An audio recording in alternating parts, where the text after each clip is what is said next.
지금은 이제 봄이 되었어요. 밖에 나가니까 얼마나 따뜻하고 좋은지 모르겠습니다. 그런데 이번 겨울은 굉장히 추운 겨울이었습니다. 우리 인생에는 사계절이 있어요. 봄이 있고 따뜻한 봄이 있는가 하면 또 바로 아주 뜨거운 여름을 또 만나야 됩니다. 그래서 여름철에 그 무더위를 견디고 나면 풍성한 수확이 있는 가을이 지속되죠. 그리고 가을이 또 지나가서 좀 살만하다 싶으면 또 매서운 또 살바람 같은 겨울이 찾아오기도 합니다. 우리가 인생을 살아가면서 굉장히 여러 가지 다양한 많은 어려움과 고난들을 만나게 됩니다. 그래서 이번 겨울을 특별히 보면 지금 여러 가지 경제적으로도 뭐 IMF 때부터 어려운 자영업자들의 어려움을 안게 되는 그러한 겨울을 맞이하고 또 정치적으로도 여러 가지 많은 안 좋은 상황들이 계속 지속되고 있는 것 같습니다. 오늘 성경에서도 보면 인생의 흉년을 만난 한 가정이 있습니다. 이 가정이 또 엘리멜렉이라고 하는 그 가정이에요. 이 가정이 오늘 바로 그 어려움을 처하자 이 어려움을 피하여서 모압이라고 하는 지방으로 내려가는 한 가정을 만나게 됩니다. 이 가정이 그곳에 가서 정말로 정착하면서 잘 살면 좋은데 오늘 그렇지 못한 과정들이 나오게 되거든요. 근데 이것들이 왜 이렇게 되었고 어떻게 하면 이 문제를 해결할 수 있는지를 말씀을 통해서 오늘 조명받는 시간들이 되었으면 좋겠다는 생각이 듭니다. 특별히 오늘 1절 말씀에 보면 사사들이 치리하던 때에 그 땅에 흉년이 드니라 라고 이렇게 기록되어 있어요. 여기서 이 시대적인 배경을 이야기하는 사사들이 치리하던 때라고 이야기하고 있습니다. 이때는 사사들이 치리하던 때는 어떤 때냐면 굉장히 영적으로 혼미한 시대를 이야기하고 있습니다. 그때는 죄악 가운데 거하던 시대이기도 합니다. 그래서 이 시기는 굉장히 혼란한 시기예요. 그래서 이때는 자기의 뜻대로 살아갔던 시대가 사사시대입니다. 그래서 사사시대에 가장 많이 등장하는 단어가 그 하나님의 뜻이 아니라 자기의 옳은 소견대로 행하였더라 이런 단어들이 굉장히 많이 나와요. 그러니까 내 뜻대로 막 인생을 살아갔던 시대라고 볼 수가 있죠. 오늘 흉년이 겹쳤어요. 그 베들레헴 땅에 흉년이 겹치자 이 흉년을 피하기 위해서 이 가정이 이주를 하게 되는데 하필이면 어디로 가냐면 모압이라고 하는 땅으로 이주하게 됩니다. 이 모압이라고 하는 땅은 어떤 땅이냐면요. 창세기에 나와요. 창세기 나오는데 그 아브라함이 그 조카 롯과 함께 떠나게 됩니다. 근데 그 롯에게 땅을 분배해 줬는데 소돔과 고모라 땅이었죠. 이제 근데 그곳에서 막 죄악이 성행했던 그 땅에 하나님께서 유황불을 내리셔가지고 심판하게 될 때 그것을 이게 도망 나오게 되죠. 근데 롯의 처는 돌아보지 마. 그런데 이렇게 돌아보다가 소금 기둥이 되게 되고 두 딸만 낳게 됩니다. 다 죽고 아버지하고 두 딸만 남게 되니까 어떻게 되겠어요? 그러니까 이 대를 이을 수가 없단 말이죠. 그러니까 부적절한 그 부녀 간의 관계를 통해서 그 자녀들이 생기게 되는데 이게 바로 모압과 암몬이라고 하는 자녀입니다. 그래서 그 자녀인데 그래서 그 모압 땅이에요. 그 모압 땅에 그래서 이 모압 땅은요 하나님께서 굉장히 싫어하셨어요. 신명기 23장 3절에 보면 암몬과 모압 사람은 온 이스라엘 총회에 들어오지 못하리니 이렇게 이야기하고 있습니다. 그래서 이 하나님께서 경계하셨던 이 땅인데도 피하여서 하필 갔던 곳이 어떤 곳이었냐면 모압이라고 하는 땅을 갔습니다. 이것은 바로 하나님이 음성이 들리지 않는 정말로 신앙이 없는 그러한 곳으로 이주했다라는 거죠. 그러니까 우리가 선택할 때 그 신앙의 길을 선택해야 됨에도 불구하고 많은 사람은 신앙의 길보다는 내 뜻과 내 방법대로 가는데 이들이 왜 여기를 이주했냐라고 하는 것을 보면 좀 이해가 되는 부분들이 있어요. 이 자녀들의 이름이 나옵니다. 자녀들의 이름은 뭐냐면요. 말론과 기론이라고 하는 뜻이 있어요. 말론과 기론이라고 하는 두 아들이에요. 여기서 뜻을 보면 말론이라고 하는 뜻은 병들다 이런 뜻이 있습니다. 그리고 기론은 소멸되다 이런 뜻이 있습니다. 그러니까 누가 이 두 아들을 내 아들은 병들었다, 내 아들은 뭐 소멸됐다 이렇게 자녀 이름을 지을 사람이 누가 있겠어요? 근데 이것은 후대의 사람들이 그 아이들이 누구라고 할 때 걔는 병들었대. 걔는 그래서 집안이 완전히 소멸되었대. 이렇게 이야기해서 그 두 아들을 이야기할 때 지칭해서 이름은 정확히 알 수 없으나 그렇게 이야기했던 걸로 추정이 됩니다. 그래서 기론과 말론이라고 하는 두 아들, 그래서 정말로 이 집안의 이 두 아들이었는데 이 아들이 오늘 바로 그 병약하고 약한 아들이었다라고 하는 것을 성경에서는 보여주고 있어요. 그러니까 이 부모 마음에서는 정말로 이주하였는데 흉년까지 들었어요. 먹고 살기 굉장히 어려워서. 근데 사실 어려운 것도 아니었어요. 21절 말씀 보니까 내가 풍족하게 나갔더니 이런 말이 있어요. 그러니까 모든 전답을 팔고 풍족한 상태에서 그 땅을 피한 거죠. 그러니까 어려움이 있을 때 여러분 어떻게 해야 되냐면요. 신앙의 사람들, 어떤 사람 두 종류의 사람이 있어요.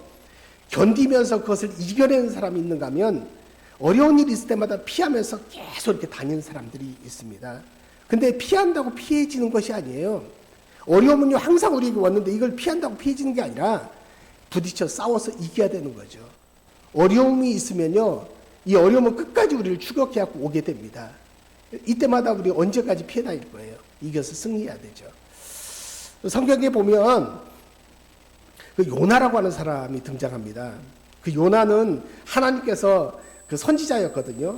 넌 니느웨로 가라라고 하는 명령을 내립니다. 근데 니느웨로 가지 않고 다시스로 가는 배를 타서 반대편으로 도망가게 되죠. 근데 하나님께 끝까지 추적하셔서 막 그 배가 풍랑이 일어나서 막 흔들리게 하고 막 난리를 피웁니다. 그 가운데서 그는 돌아가지 않습니다. 그러자 그를 바다에 던져서 물고기 밥이 되게 합니다. 그래서 물고기 뱃속에 들어가서 스우를 경험했다고 나와 있어요. 이건 막 지옥이거든요. 완전히 인생 바라 끝까지 들어가서 그것을 경험한 이후에 잠에서 3일 만에 깨어나 보니까 내가 가기 싫었던 그 니느웨 땅에 내가 내동정에 처지게 되는 것을 경험하게 됩니다. 그러니까 이 고난이 있을 때 이 고난을 피한다고 우리는 내 인간적인 잔괴를 부려가면서 이것을 피해가지고 다니는데요. 피해지는 게 아니에요. 하나님께서 한번 주시기 시작했던 그 고난 통과해야 되는 거예요. 그러니까 이것을 어떻게 통과하느냐 굉장히 중요합니다. 믿음으로 통과하고 믿음으로 승리하면서 통과하는 저 여러분들이 좀 되었으면 좋겠다는 생각이 듭니다. 믿는 사람이 안 믿는 사람이 누구든지 다 고난들은 오게 돼 있어요. 인생의 흉년은 오게 돼 있어요. 이것들을 내 인간적인 계략으로 이들은 잘 피해 나간다고 피해갔지만 피해가지를 못하게 되는 거죠. 또 한 가지 좀 생각해 봐야 될 것 중에 하나는 왜 가게 되었냐라고 이야기할 때 이 자녀들이 병약했다라는 것을 아까 제가 이야기했잖아요. 그러니까 약하고 아이가 안 좋은데 환경까지 안 좋아지면 안 되니까 그 모압이라고 하는 땅은 환경이 조금 좋았던 것 같습니다. 여러분 소돔과 고모라가 있었다기 때문에 좀 약간 도시가 좀 약간 그 도시형의 도시였던 것 같아요. 이렇게 좀 괜찮은 도시였던 것 같아요. 그래서 그것을 이주를 했는데 환경이 좋았던 것 같아요. 의료시설도 좀 좋았고, 그또 말하면 또 그 사람들이 요즘 막 이렇게 옮겨 다니는 그 공부하는 뭐 그것들도 좀 좋았던 것 같습니다. 그래서 수많은 사람들이 옮기는 것 중에 하나가 왜 그 고난을 피해서 옮겨지는가 하면은 자녀들 때문에 옮겨지는 경우들이 거의 대부분 많아요. 자녀의 좋은 환경을 위해서, 또 좋은 교육을 위해서 이렇게 옮겨가고 유학도 보내고 이민도 가고 또 좋은 뭐 학군으로 이주하고 이런 것들이 우리 부모님들의 거의 대부분입니다. 자녀들에게 올인하는 경우들이 많이 있어요. 우리는 신앙을 따라서 그 이주해야 되는데 신앙이 아니라 어쩌면 자녀들의 그 교육이라든지 이런 안전이라든지 이런 것들을 통해서 이주하는 경우들이 거의 대부분 많습니다. 그래서 이 사람을 비난할 게야 못 돼요. 바로 우리가 바로 그 모습이거든요. 우리가 바로 그 모습이에요. 그래서 그 자녀들의 이것들 때문에 했는데 하필이면 믿음이 없는 곳을 향해서 갔다라는 거죠. 옛날에는 그랬어요. 사람들이 교회가 지어지기 시작하면 그 교회로 이사를 갔거든요. 중직자들은. 그리고 그 근처에서 다 살면서 교회 하나 잘 섬기려고 했던 게 옛날에 우리 신앙인들의 모습이었는데 지금은 교회와는 전혀 상관없이 내 자녀들이 잘 되는 것, 내 자녀들이 축복받는 곳, 이곳에 올인하는 경우들이 많이 있거든요. 지금 우리의 상태와 거의 비슷하지 않나 이런 생각들을 해보게 됩니다. 근데 가서 잘 됐으면 좋았겠는데 잘 안 돼요. 하나님을 떠나서 사는 그 삶이 정말로 내가 꿈꿨던 그 삶과 같이 잘 되면 좋은데 잘 되지가 않는 거예요. 남편이 죽게 됩니다. 남편이 죽게 돼요. 3절 말씀 보겠습니다. 나오미의 남편 엘리멜렉이 죽고 나오미와 그의 두 아들이 남았으며 그랬어요. 남편이 죽고 이제 혼자 남게 됩니다. 혼자. 그러니까 홀어머니가 된 거죠. 홀어머니가 두 자녀를 그것도 자기 땅에서가 아니라 이방의 땅에서 키워내야 되는 이 심정을 아십니까? 굉장히 힘듭니다. 저는 이제 7남매였는데 저희 어머니가 제가 돌도 못해서 저희 아버지가 돌아가셨어요. 그래서 저는 기억도 못해요. 어떻게. 근데 저희 어머니가 저희 자녀들을 키우느라고 얼마나 고생했는지 제가 알고 있습니다. 그러다 보니까 누나들 첫째, 둘째 누나는 초등학교도 못 보내고 시집 보냈고요. 그다음에 셋째부터는 초등학교는 거의 보내고 그다음부터 이제 보내자마자 서울에 올라와서 공장 생활하고 이런 삶들을 살았던 걸 제가 막내였기 때문에 저만 좀 약간 공부를 했던 것 같아요. 그래서 했었던 시기가 있는데 혼자 그 자녀들을 키운다라는 게 쉽지가 않습니다. 쉽지가 않아요. 근데 이곳에서 이 나홈이라고 하는 사람은 정말로 그때 당시에는 고대근동 그 시대는 특별히 남자 없이는 살 수가 없는 시대였거든. 그 가운데서 이를 악물고 그럼에도 불구하고 그 자녀 2명을 병약한 이 2명의 자녀들을 키워내면서 이제 자녀들을 장가까지 보내게 됩니다. 그래서 그 며느리를 얻게 되죠. 그 며느리까지 얻게 됐는데 이게 웬일인가 조금 필만하니까 며느리까지 살고 살만하니까 두 아들이 웬일인 다 죽어버려요. 10년 만에 간지 10년 만에 두 아들까지 다 죽어요. 남편 죽지, 두 아들 죽지. 이제 세 과부만 남게 되는 이 비참한 상황에 처하게 된 게 오늘 성경에 있는 내용입니다. 여러분, 남편이 죽었을 때면 생각을 해야 돼요. 안 되겠구나. 우리 고향으로 돌아가자. 이 생각을 해야 되는데 이 사람은 이 생각할지를 몰라요. 왜냐하면 거기에 있었기 때문에 여기서 승부 보려고 하는 거예요.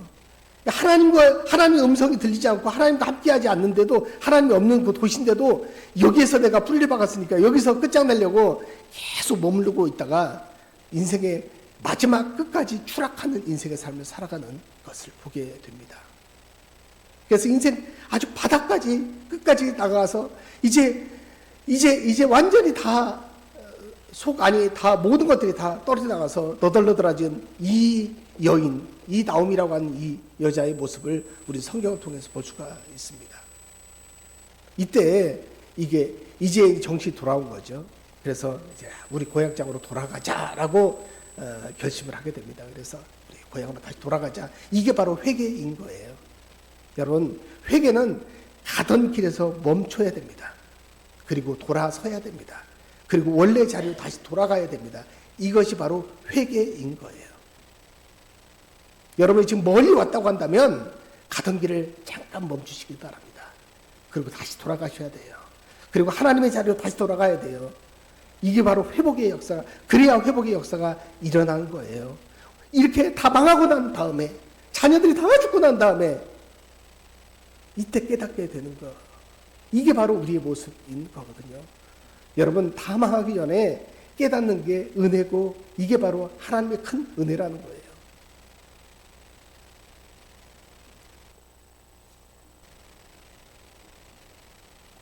그래서 이 며느리들을 이제 모아놓고 이야기합니다. 너희들은 이제 떠나라 이야기하게 되죠. 8절 말씀입니다.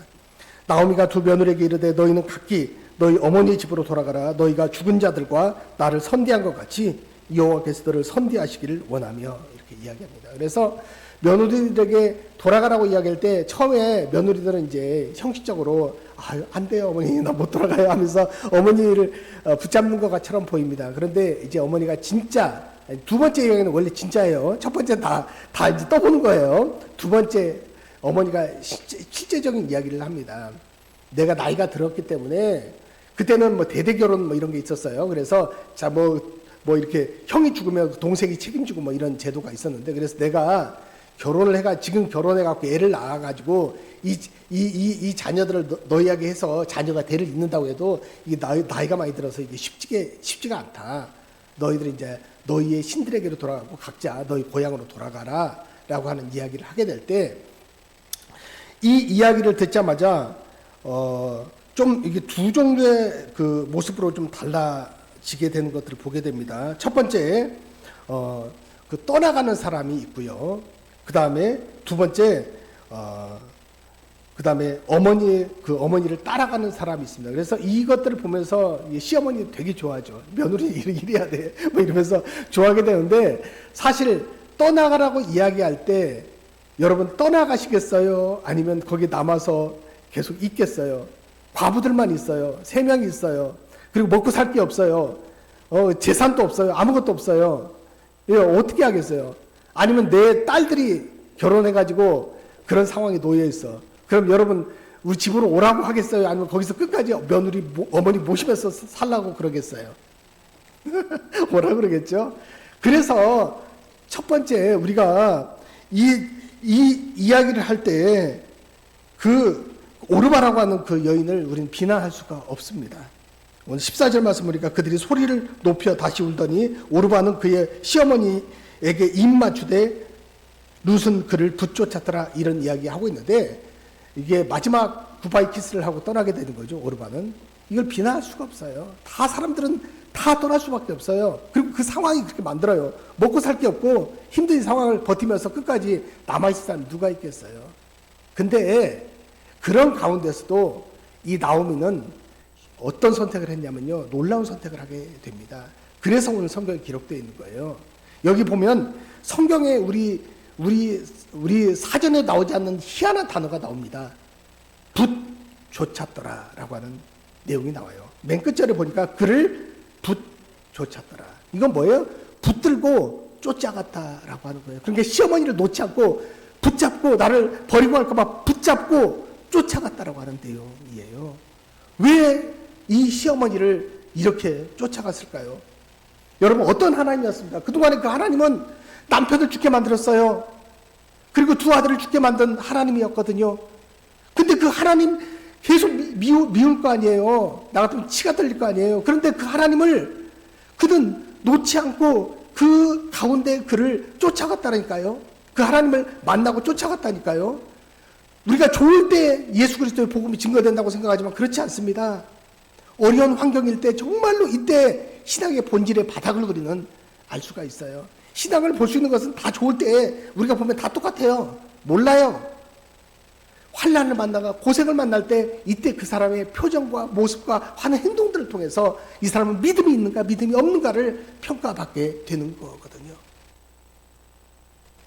오늘 이 나오미라고 하는 사람은 이 어려움 가운데 이것을 견디는 모습을 보게 되면서 놀라워합니다. 며느리가 어떻게 이런 상황 가운데서 이런 삶을 살아갈 수가 있는가?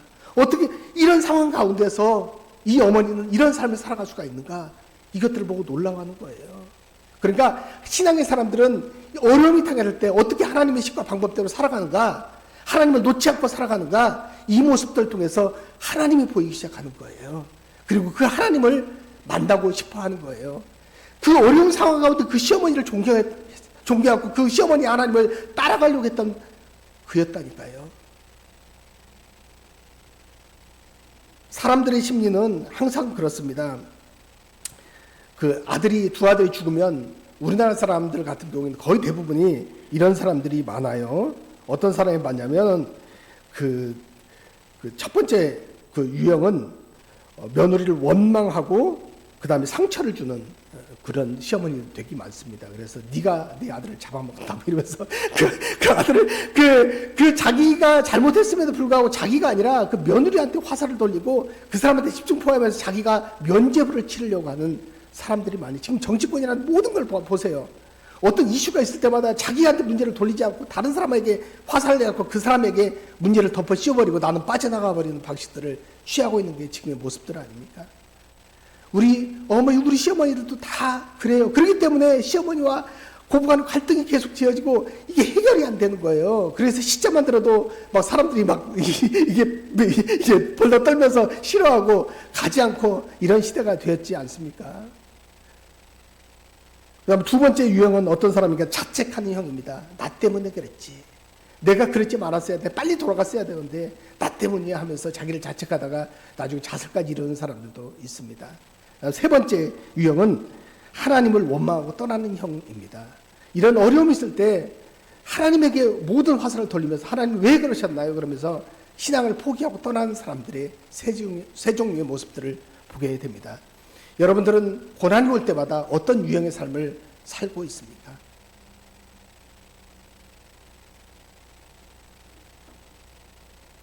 오늘 바로 이 시어머니의 모습은, 이 시어머니는 바로 이런 모습으로 삶을 세 가지 유형에 전혀 해당되지 않았다라고 하는 거죠. 그 가운데 하나님이 살아계심이 증거되었다라는 거죠. 제가 성경을 보다 보면 창세기 보다 보면 요셉이라고 하는 사람이 나와요. 요셉은 보디발 애굽으로 팔려가잖아요. 종으로 팔려가고 그 다음에 거기서 좀 살만했더니 총무로 살만했더니 그가 뭐 보디발의 아내가 유혹해가지고 또 감옥에 갇히게 되고 끝없이 추락하는 삶을 살아가게 되잖아요. 그런데 성경은 형통했다라고 나와 있어요. 왜? 하나님이 함께 하심을 사람들이 보았다라고 이야기하고 있습니다. 어려운 상태예요. 지금 힘든 상태예요. 그 힘든 상태에서 하나님이 살아계심을 그를 통해서 느껴졌고 보아졌다라는 거예요. 오늘 나오미에게도 그런 모습이 보이지 않았을까? 이런 모습들을 참 보게 됩니다. 이게 바로 신앙인들의 모습인 거예요. 남에게 핑계대고 돌리고 며느리 원망하고 막 다른 사람들에게 막 비난하고 이것들이 아니라 그 가운데 묵묵히 하나님의 살아계심이 증거되는 삶, 이 놀라운 삶을 살았기 때문에 이 며느리가 쫓아갔던 거거든요. 그래서 이 며느리는 이 며느리의 고백, 놀라운 고백을 보시고 16절 말씀입니다. 롯이 이르되 내가 어머니를 떠나며 어머니를 따르지 말고 돌아가라 강권하지 마옵소서. 어머니께서 가시는 곳에 나도 가고 어머니께서 머무르는 곳에 나도 머물겠나이다. 어머니의 백성이 나의 백성이 되고 어머니의 하나님이 나의 하나님이 되시리니. 이렇게 놀라운 고백을 하게 됩니다. 따라서 한번 해봅시다. 어머니의 백성이 나의 백성이 되고 어머니의 하나님이 나의 하나님이 되시리니. 놀라운 고백이지 않습니까? 그러니까 이 고난 가운데 정말로 모든 것들이 다 포기되는 이 순간에 이 가정이 파괴됐는데, 이 놀라운 이 가정이 파괴되는 이 가운데서도 이 며느리를 얻게 되었어요. 그래서 혼자 오지 않고 며느리와 함께 오는 이 모습이 정말로 누가 아무도 없이 혼자 왔다고 생각해 보세요. 소망이 없이 며느리와 함께 오는 이 사람을 구원하고 건졌던 이 모습은 그래도 돌아오는데 힘이 좀 생겼을 거라고 생각을 합니다. 이 고향으로 결국엔 돌아오게 되죠. 돌아오게 되자마자 그에게 나옴이라고 이야기합니다. 나옴이라고 하는 뜻은 기쁨이라고 하는 뜻이에요. 기쁨이 왔다. 그러니까 나는 기쁨이 아니다. 난 나옴이라고 부르지 마라. 나를 마라라고 부르라. 이렇게 이야기하는 것을 보게 됩니다. 20절 말씀입니다. 나오미가 그들에게 이르되 나를 나오미라 부르지 말고 나를 마라라 부르라. 이는 전능자가 나를 심히 괴롭게 하셨습니다.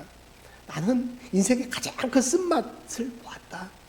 나를 이제 기쁨이라고 하지 마. 나는 아주 내 두 자녀까지 다 잃어버리고 남편 잃어버리고 인생의 쓴맛을 경험한 그런 여자야. 나는 인생의 쓴맛을 간직한 여자야. 이렇게 이야기하면서 자기 자신을 이야기하는 경우를 보게 됩니다.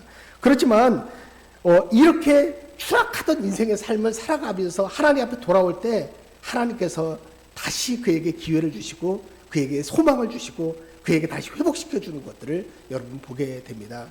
성경에 보면 탕자라고 하는 사람이 나와요. 탕자에 비유해서 보면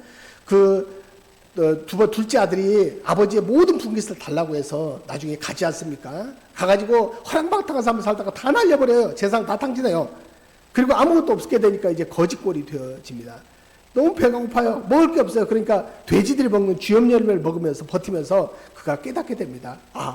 아버지의 집에는 풍상것들이 많았는데 아버지의 집에는 종들도 배불리 먹었었는데 이런 생각을 하게 됩니다. 아버지의 집으로 돌아가야지. 아버지의 집으로 돌아가야 돼. 그런 생각을 하게 됩니다. 그리고 내가 아버지한테 무슨 볼 면목이 있겠느냐. 종들이 하나라도 좀 써달라고 해야 되겠다 생각하고 아버지 집으로 돌아갔는데 무거웠을 겁니다. 그런데도 아버지께서는 이 자녀가 돌아오지 않는가 계속 보고 있어요. 밤늦은 시간에도 계속 밖을만 쳐다보고 있어요. 그러다가 저 멀리서 아들이 오자마자 어떻게 했어요? 아들이 달려가는 게 아니라 아버지가 먼저 맨발로 달려가기 시작합니다. 그를 껴안습니다. 잘했다. 그리고 그에게 입을 맞추면서 그리고 그에게 옷을 새 옷으로 갈아입혀 줍니다. 그리고 손에 가락지를 끼워줍니다. 그리고 소를 잡아라. 그래서 송아지를 잡고 대대한 큰 파티를 열면서 마을 사람들과 잔치를 벌이면서 즐거워하는 모습을 보게 됩니다. 하나님 앞에 회개해서 돌아올 때 그때부터 하나님의 구원이 다시 시작되는 것입니다. 그리고 하나님께서 그와 함께 하시는 것을 놀라운, 그리고 그에게 큰 복으로 내리시는 것을 보게 됩니다. 여러분, 가던 길을 멈춰 다시 돌아서서 하나님 앞에 향하는 저와 여러분들의 모습들이 되었으면 좋겠습니다. 이것이 바로 회개인 거예요. 이것이 회개인 거예요.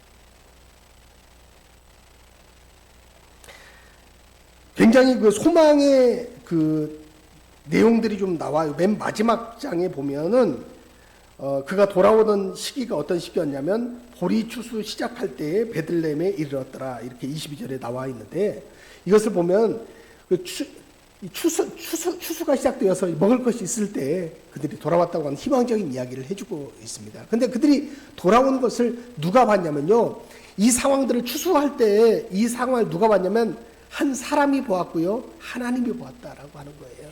그러니까 정말로 이런 사람은 아무도 없어요. 이렇게 망해가는 집에 시어머니를 붙잡고 따라온 며느리가 없어요. 이 사람을 누가 봤냐면 하나님이 봤어요. 그리고 누가 봤어요? 그때 그 자기 문중 가운데 가장 큰 부자인 보아스라고 하는 사람이 그 모습을 보게 됩니다. 이 사람한테 봐도 그 인생이 역전이 되는 것을 보게 되는데, 하나님께서 보시면은요, 그 인생은 완전히 역전된 인생의 삶을 살아갈 수가 있습니다. 이거 원래 이게 4장까지 계속 강해를 해야 되는데 4장 한번 보겠습니다. 4장 1절 한번 보겠습니다. 4장 1절.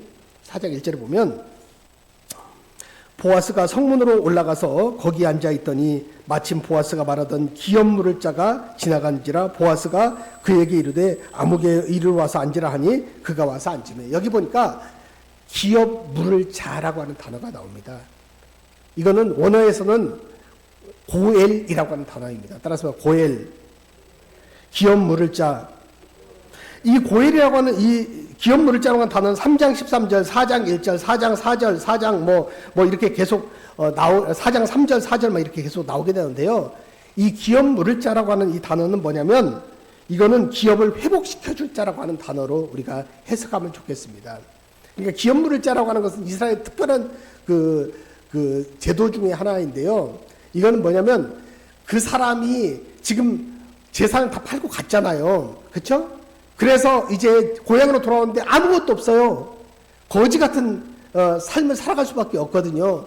근데 그 친척 가운데서 누군가 그 밭을 사가지고 예전에 팔았던 걸 다시 사가지고 원상태로 회복시켜주는 사람이 있으면 그게 가능한 거예요. 그럼 재산이 회복되겠죠. 그렇죠? 이게 첫 번째예요. 그 다음에 이게 세 가지가 있는데요.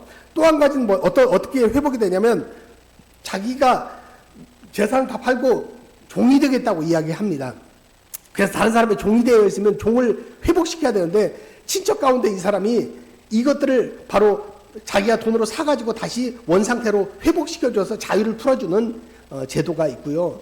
마지막 이게 중요한데, 이거는 이제 누구도 하지 않는 거예요. 여기 성경에 여기서만 했을 거라고 생각이 듭니다. 이것은 이 기업 물을 자라고 하는, 여기는 어떤 거냐면, 세 번째가 그 재산이 아니라 자녀가 지금 없잖아요. 두 아들이 다 죽어버렸기 때문에. 그렇죠?